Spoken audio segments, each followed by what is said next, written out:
Hello and welcome to another episode of Football Talk Podcast. My name is Ozzie and I'm your host for today's show. Now, what a dominant performance from Liverpool. The match concluded Liverpool 3, West Ham 1. And in terms of the game itself, well, I should say before the game started, strong lineup from Klopp. He started with Diaz and Nunez, which was a surprise considering how many minutes they have played in the last 2-3 games, but clearly Klopp isn't thinking long term or rotating the squad. He's more focused about selecting players based on their form, which is a fair point at this stage. For West Ham, Bowen returns to the lineup as he recovers from illness. So let's discuss the first half. So West Ham started the game very well in the first 10 minutes with a couple of chances. The first one was from Souček with a header. Fantastic low save by Alisson very early in the game. And then the second chance was a header from Antonio. Looked like he closed his eyes and hoped for the best. Amateur effort, to be honest with you. But it was Liverpool who got on the score sheet first. First goal came in the 15th minute as Mo Salah was fouled in the box by Agod. Now, stonewall penalty, but I've seen some ridiculous comments from West Ham supporters online saying it was a dive, which is just, agenda for the player clearly. But in terms of the goal, Mo Salah steps up and smashes the ball in the back of the net. So 1-0 to Liverpool. And then moments later, Van Dijk has a chance from a corner, but he wasn't quite able to execute a half volley. As I was watching the game, I thought it was quite interesting to see how the midfield was set up. They weren't really playing with a DM as such. It was a flat three midfield, especially when we were defending, and then it was switched to double pivot and it would allow Curtis Jones to be like a number 10. But the good thing was players were interchanging, which is something that helped Liverpool, I think, control the game, and it definitely made it hard for West Ham to pinpoint any players in terms of marking, as they were losing their shape and at times looked disjointed as a midfield. But speaking of Curtis Jones, he took an injury on the ankle, which I thought looked serious at the time. But as soon as he was brought back onto the pitch, his first thought was to press and get the ball as soon as possible, and that's exactly what he did. Great attitude from the midfielder there. That's something you like to see, and it definitely gets the crowd going. Salah has a great opportunity moments later as Szoboszlai starts to move and passes to Diaz, who threads it to Salah. Salah hits a low shot, but unfortunately just goes wide. West Ham tried to respond as Souček has a shot in the area, which goes wide. And moments later, Bowen did get challenged in the box by McAllister. For me, definitely not a penalty, and the officials saw it the same way. But the Hammers broke the deadlock later on in the game through Jarrod Bowen, and it was a diving header. That's his fourth goal of the season, and all of the goals are coming from away fixtures, which is actually a great start from him. West Ham pretty much hit us on the counter-attack. Great cross by Kofal, and a nice finish in the end from Bowen. Jones actually moments later hit the back of the net, but he was ruled offside. Very unlucky there, just slightly went ahead in terms of his timing. Nunez also has a late charge just before half-time, but the shot was saved by Areola. So in terms of West Ham's perspective, it was the perfect timing to get that equaliser just before half-time. Despite the earlier chances, I actually don't think West Ham deserved the equaliser, as Liverpool were by far the better team. But that's how it goes sometimes. But for Liverpool, it was a positive in terms of how he performed. And as long as they kept it in the same manner in the second half, victory will be sealed. And that's exactly how it panned out in the second half. So some of the highlights from the second half were Diaz. I think he was one that was very lively at the beginning of the second half. Has a chance with a low cross after beating Kofal on the right-hand side. But he just didn't have the angle to produce a great cross or to find the red shirt. And a few moments later, he actually had a shot towards goal, which was a bit wayward and off target. Nunez has a snapshot near the penalty spot. I think it just clips the post and goes wide. For me, he should have done a lot better. It was pretty much near the penalty spot, point blank range. I know he snapped at it, but those are the chances you're supposed to bury. But I would say in terms of the build-up play, it was a great move from Liverpool there. Bowen actually has another header on goal from a Ward-Prowse corner, but heads it straight at Alisson. Now, that was a missed opportunity for the Hammers. If they scored that, different game altogether. But Liverpool were the one to take the lead, grabbing the second goal of the game. And what a finish it was. Lovely dinked pass by McAllister over Nunez. And he hits a fantastic volley. No chance for Areola to make a save whatsoever there.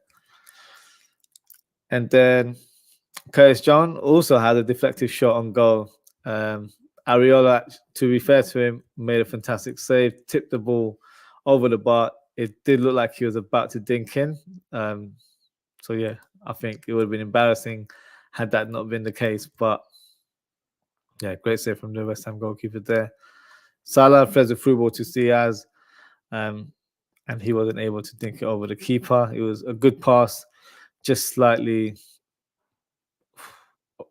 past Diaz. I wouldn't say the ball was overplayed. I think the ball had the right weight on it, but Diaz just couldn't reach it, unfortunately.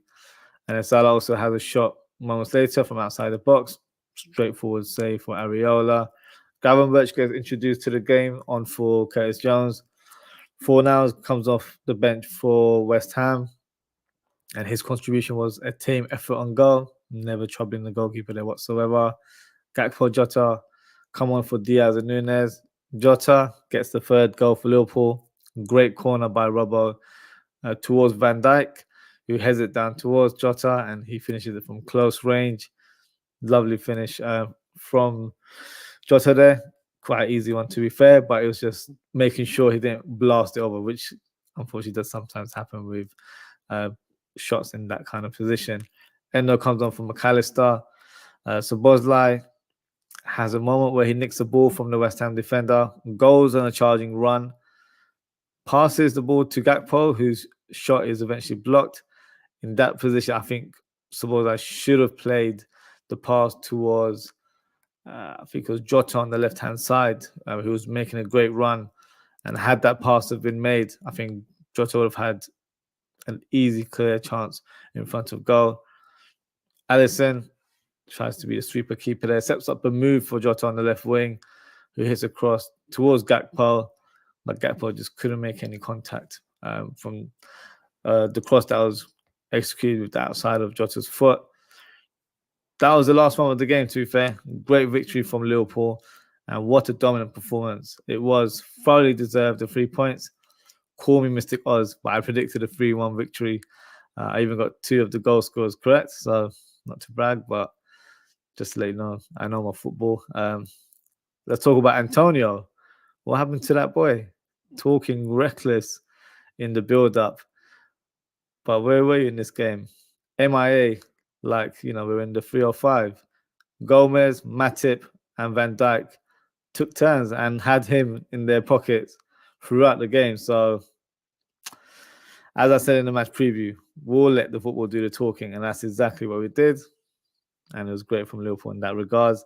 Liverpool are now second in the league, 2 points behind Man City. The two-horse race begins in my eyes. I know it's early in the season, but for Liverpool, let's keep going. Let's keep looking forward, not behind us in terms of who's there in terms of the league. Next fixture is an important one. It's against Tottenham away, but I'm excited about that fixture. Tottenham are in good form right now, and so it should be a crack of a game. Before we close the show, we'll do a quick player ratings. This is also a calling show, so if you're watching live and you'd like to come on, the link should be in the description, so feel free to join the show. And I just got a couple of comments here. Silent Football Show, big up, brother Ozzie. Big up to you as well. Man, I love your Adidas shirt. Yeah, one of the retro shirts that I have at home, so thank you for your comment there. So what I'll do is I'll share the graphic and we can go through the player ratings together. So let's do this for you guys. Okay, so quickly just write the title. So Liverpool versus West Ham, and it's player ratings. So obviously we played a 4-3-3 formation. So let's quickly just add everyone in. So we've got Alisson, Robertson, left back. We've got Gomez, no Trent. I was about to type in Trent there. Then we've got Van Dijk. We've got Matip.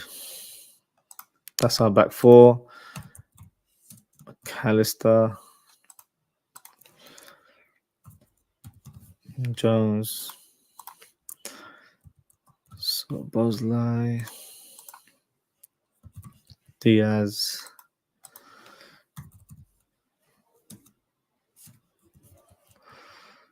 Nunez and Mohamed Salah. So captain was obviously Virgil van Dijk, who returns back to the lineup. And for me, the man of the match was Mo Salah, and I'll explain in more detail as to why I've selected Mo Salah as my man of the match there. So yeah, we can go into ratings now. So first player is Alisson. I mentioned earlier on when I did the match highlights, that save he made from Souček's header was a fantastic save. What can I say?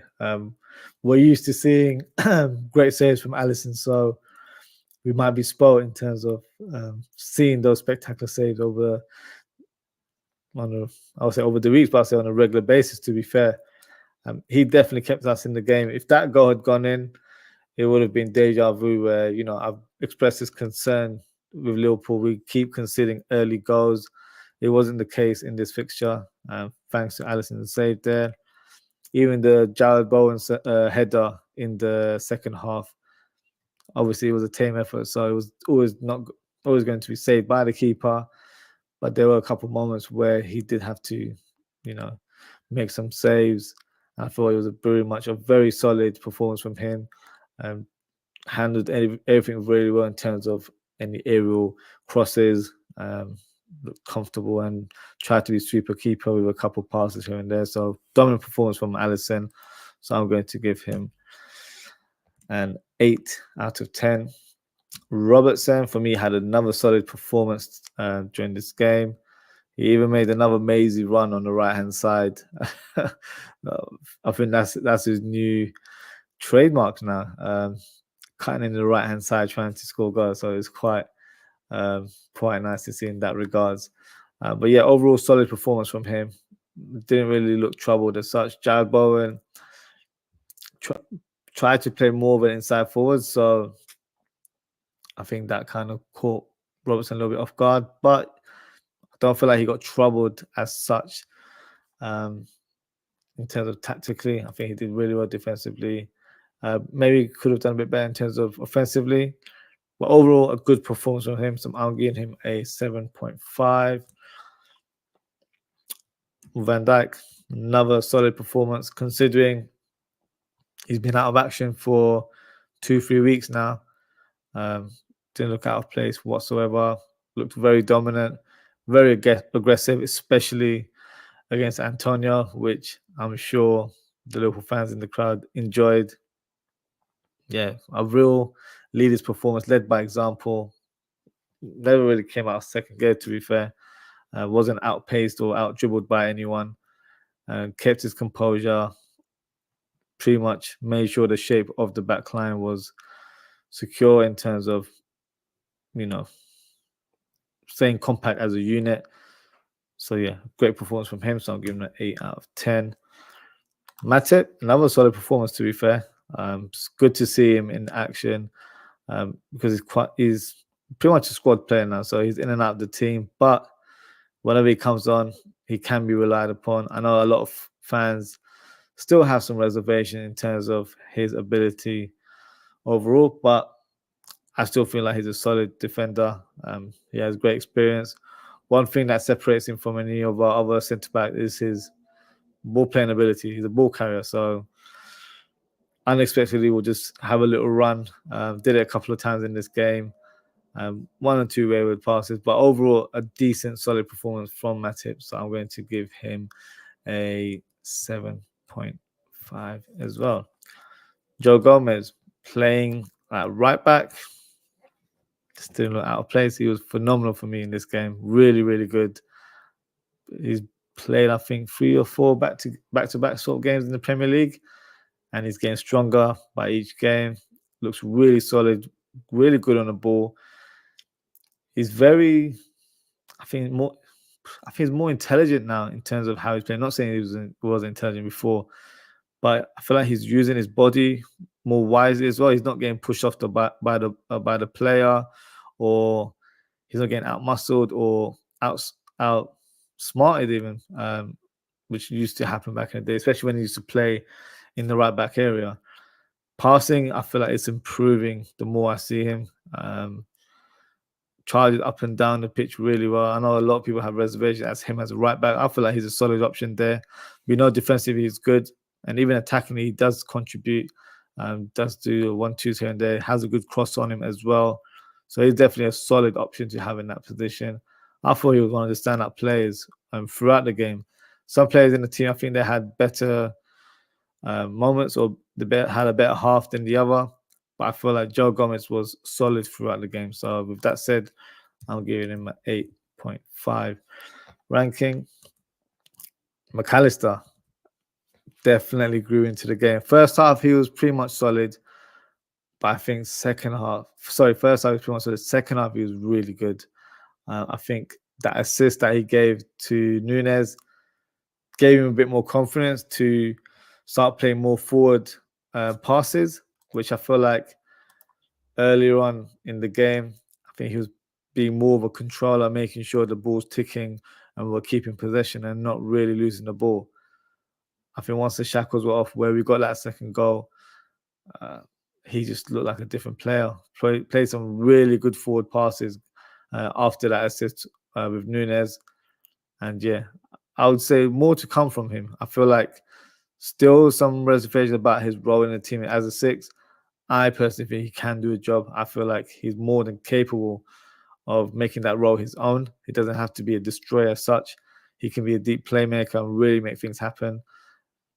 I think his passing range is something that we're going to really enjoy this season, especially when he's thinking more attack-minded, where he's not just doing sideward passes. He's actually looking ahead and trying to find other players.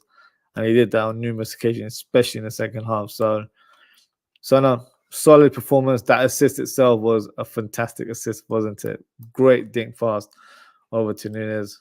So yeah, more to come from Alex McAllister there. So I'm going to give him an 8 out of 10. Let's go on to Curtis Jones. I think one of his better performances this season. I thought he was outstanding.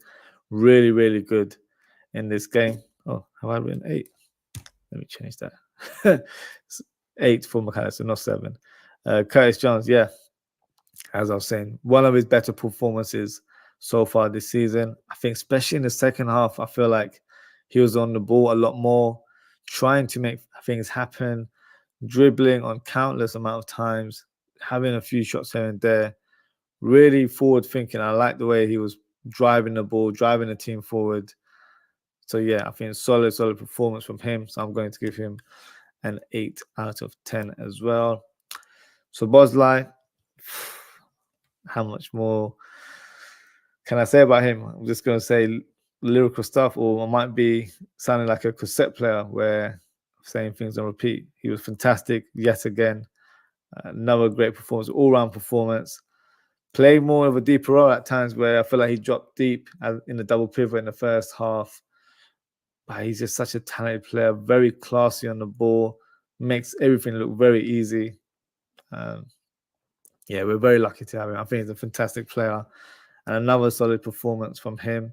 1 or 2 occasions where I feel like he maybe should have found, or I think his decision-making with passing could have been a bit better. The one that sticks to mind is the one in the second half where he had Jota on the left, Gakpo on the right. Had he threaded Jota, that for me would have been a shooting goal.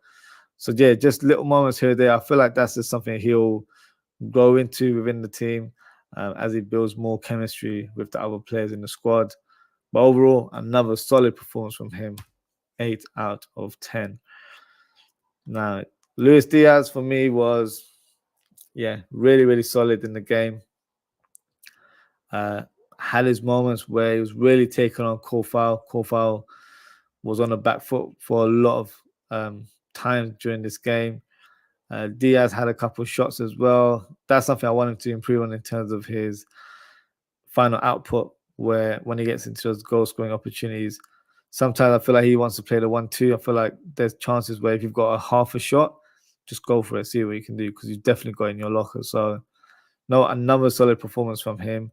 And I feel like we're going to see more from him. I think he's just getting started in terms of how he's playing. So I'm going to give him a 7.5.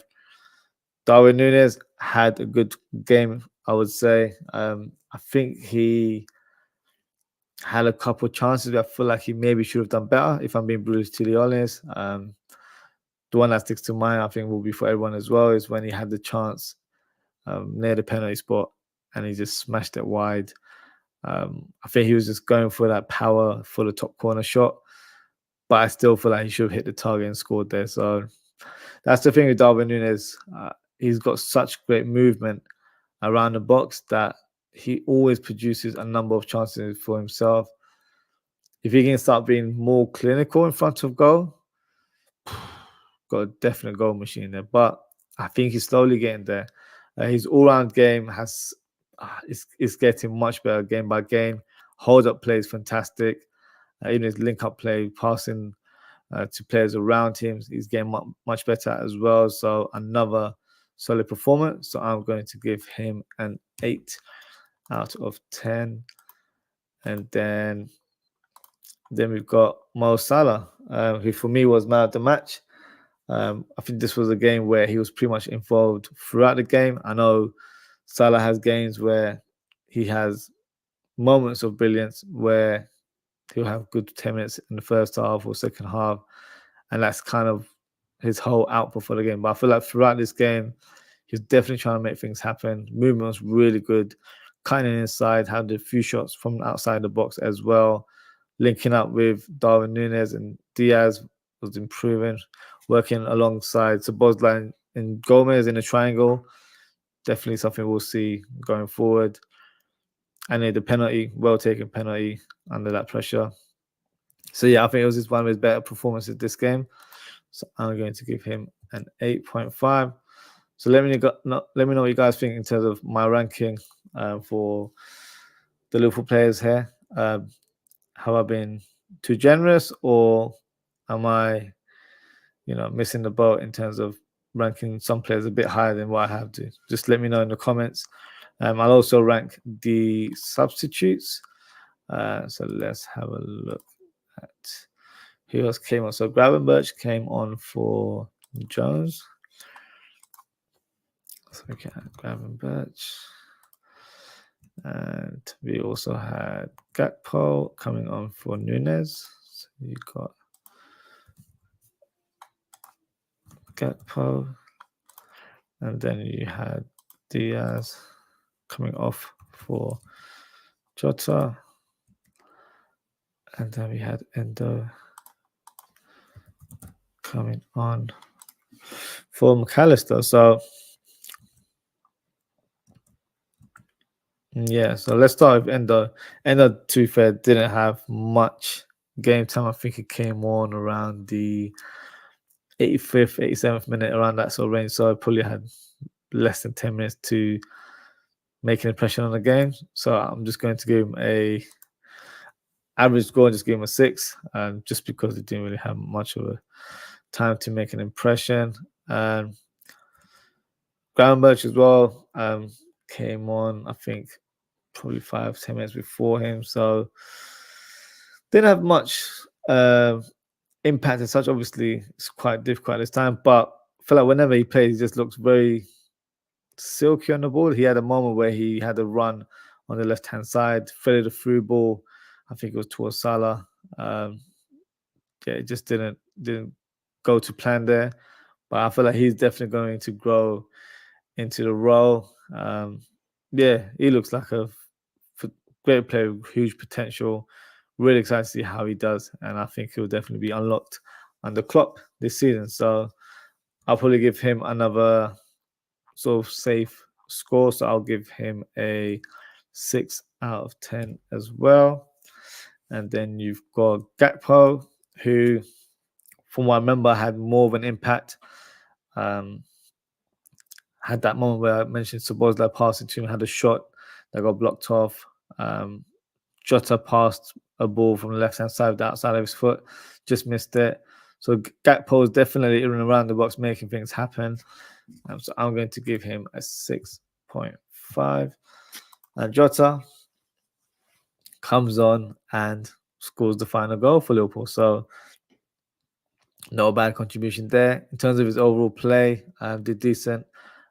Working that left-hand side, nearly helped Gakpo onto the score sheet as well. So not a good performance from Jota. So I'm going to give him a 7.5. So yeah, that's my overall ranking there. Just going to check some comments before we conclude the show. Just got a comment here from Salah Football Show. We will always expect a goal assist from Salah, 100%. Consistent player and has been injury-free as well. So yeah, very fortunate to have him in our team. Little gems with Van Dijk. Possibly. I thought Van Dijk was quite solid, especially as Antonio didn't have a sniff. And I think that was down to Van Dijk. So let me know what your score was. I thought 8 was a solid representation of his performance. Gomez for me was by far the better defender altogether. But out of him and Matip, I think Van Dijk looked more solid and more assured in possession and on the ball. So yeah, that's my thoughts there. And yeah, that concludes the show for today. So thank you to everyone for tuning in. Thank you to Sideline Football Show for your comments. Appreciate your contribution as always. If you haven't already, please don't forget to like, comment, share, and subscribe to the channel. Appreciate your support as always. Next show will be tomorrow as I'm doing the Premier League Match Week 6 review. This will take place at 10 p.m. UK time. So make sure to tune in and hit that notification bell on YouTube. You can also follow me on social media at OzzieFTP on Twitter or Ozzie.ftp on Instagram, Threads, and TikTok. So until next time, guys, take care, stay safe, and I hope to speak to you all very soon. Goodbye.